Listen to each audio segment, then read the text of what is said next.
सरस्वती जी और उनकी बहू रश्मि के बीच एक दिन बहस छिड़ जाती है। आखिर किसका काम ज्यादा आसान है, बहू का या सास का? माँ जी, सास को काम ही क्या है, आपके सारे काम उंगलियों पे तो हो जाते हैं। कुछ भी।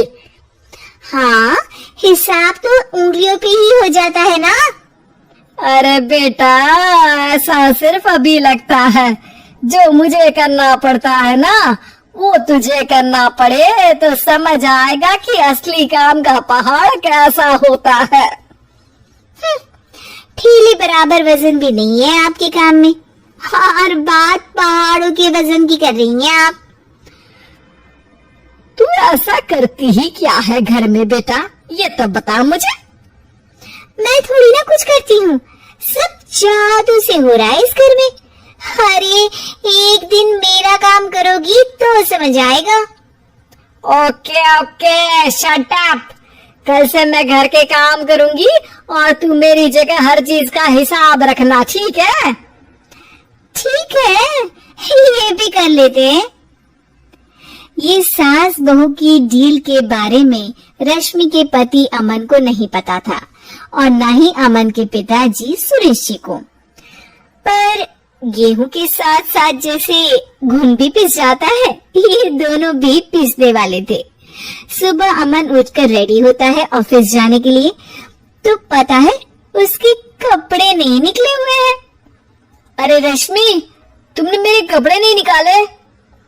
अपनी माँ से पूछो ना, उन्हीं का काम है ये। अमन अपनी माँ के पास जाता है। अब मेरे कपड़े आज आप देने वाले हो क्या माँ?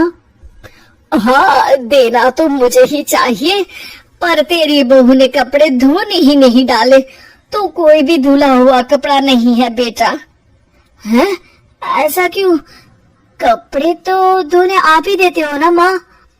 अरे बहू ने तुझे बताया नहीं, अब हम अदल बदल गए हैं, मैं अब बहू और तेरी बीवी सास। अमन परेशान हो गया। वो बिना इस्त्री के कपड़े पहनकर ऑफिस चला गया। सरस्वती जी अपने घुटने के दर्द के कारण झुककर घर साफ नहीं कर पा रही थी और ना ही खाना बनाना याद रख पाई। उधर रश्मि पहले ही दिन घर की चाबी घुमा चुकी थी और 300 रुपए का हिसाब अलग नहीं मिल रहा था। पर दोनों का ही घमंड कैलाश पर्वत से भी बड़ा था और दोनों ही खेमे एक दूसरे की बात मानने को बिल्कुल तैयार नहीं थे। शाम को जब सुरेश जी और अमन खाना खाने बैठते हैं, तो सरस्वती जी उनके सामने गाजर और पपीते लाकर रख देती हैं। अरे माँ, ये क्या है? ख्याली पुलाव के साथ सलाद। माँ जी खाना बनाना भूल गई लगता है। अरे एक चमन्नी का हिसाब है मेरे पास, खाना बनाना कैसे भूल जाऊंगी? ये तो मैंने पढ़ा था कि फल फ्रूट खाने से सेहत अच्छी रहती है, इसीलिए ये ले, एक फल खा ले। रात को सुरेश जी और अमन अपनी मीटिंग बिठाते हैं अकेले में। बाबूजी, इनकी लड़ाई के कारण ना हमें ठीक से खाना मिल रहा है, उल्टा घर के सारे काम रुक गए हैं।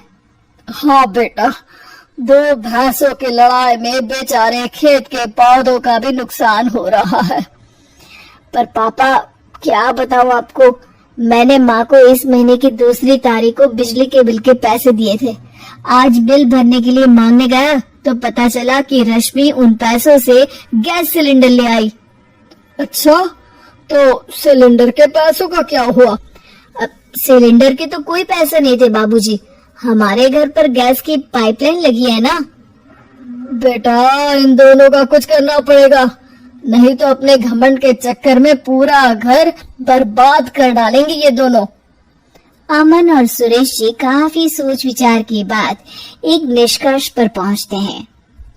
रात ही को दोनों अपनी पत्नियों की अलमारी से नई साड़ी निकालते हैं और सुबह जब रश्मि और सरस्वती जी उठते हैं तो देखते हैं कि दोनों पति साड़ी पहनकर चढ़ाव पर सब्जियां काट रहे हैं।